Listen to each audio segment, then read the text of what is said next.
This is 8 News Now at 11. President George H.W. Bush has died tonight. Good evening, and thank you for joining us. I'm Brian Loftus. And I'm Sasha Loftus in for Denise. The 41st president was 94 years old. His death comes just 8 months after the passing of his wife and First Lady Barbara Bush. And tonight we hear from those close to the president about what it was like to work with him in the office. But first we start with CBS News correspondent Chris Martinez for more on his life and legacy.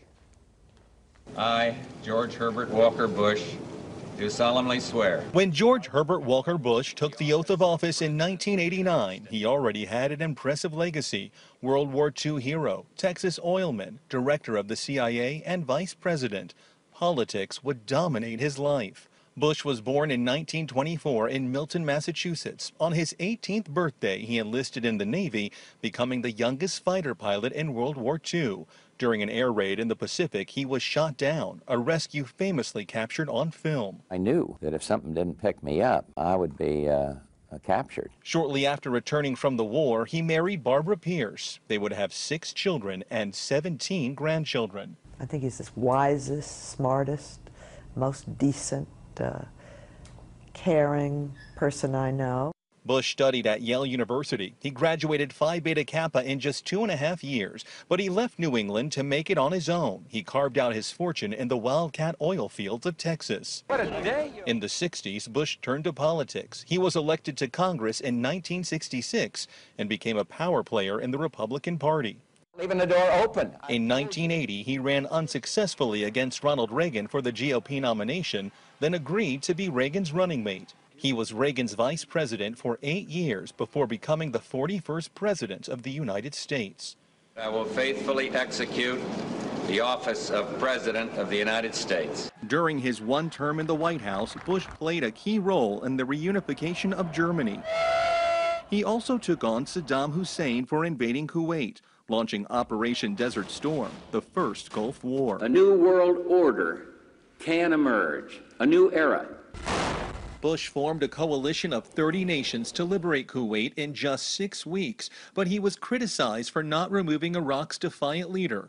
After the war, the economy slowed down. Read my lips. No new taxes.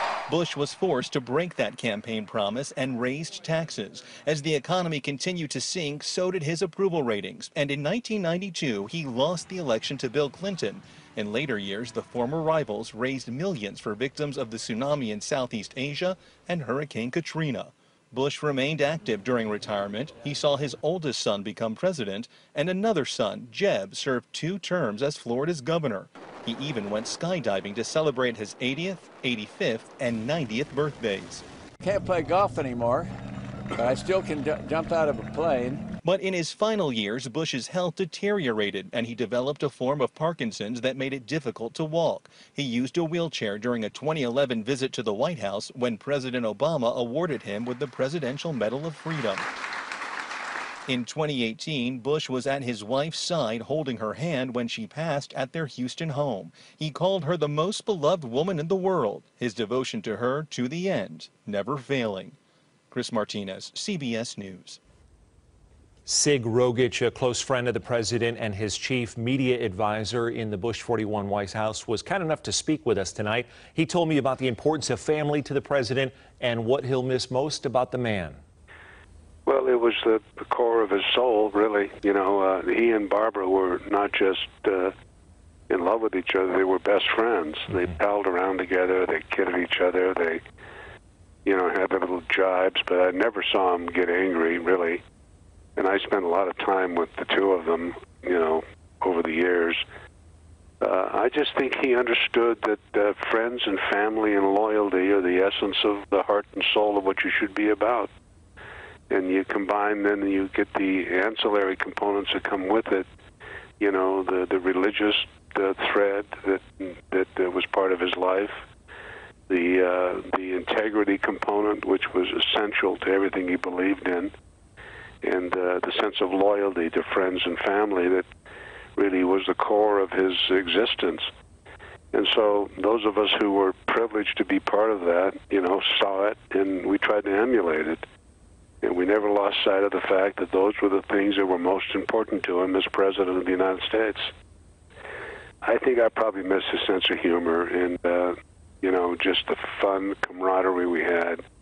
And we had it through our lives together. You know, I've known him now since 83, I think, or something, 82 maybe.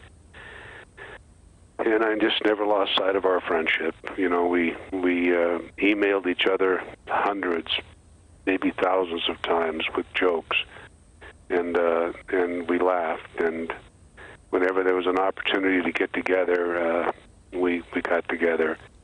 And a year or so ago, or however long it was, I called him and said, I'm going to be in Houston, and let's have lunch. And so we had lunch, he and I and Barbara. And then just a month later, Barbara died. And then just last week, or maybe 10 days ago, I wrote him a little joke, which we have been doing forever. And he has this goofy committee, this so-called committee that rates jokes, and he gave it a 4. 4 out of 10. I wrote him back and said, well, obviously you don't understand sophisticated humor. Anyway. President Trump released this statement tonight, saying in part, with sound judgment, common sense, and unflappable leadership, President Bush guided our nation and the world to a peaceful and victorious conclusion of the Cold War. As president, he set the stage for the decades of prosperity that have followed, and through all that he accomplished, he remained humble, following the quiet call to service that gave him a clear sense of direction. And our coverage of President H.W. Bush continues overnight and through the weekend. You can find all of the latest content on LasVegasNow.com and here on 8 News Now, both on Saturday and Sunday evenings. Ted.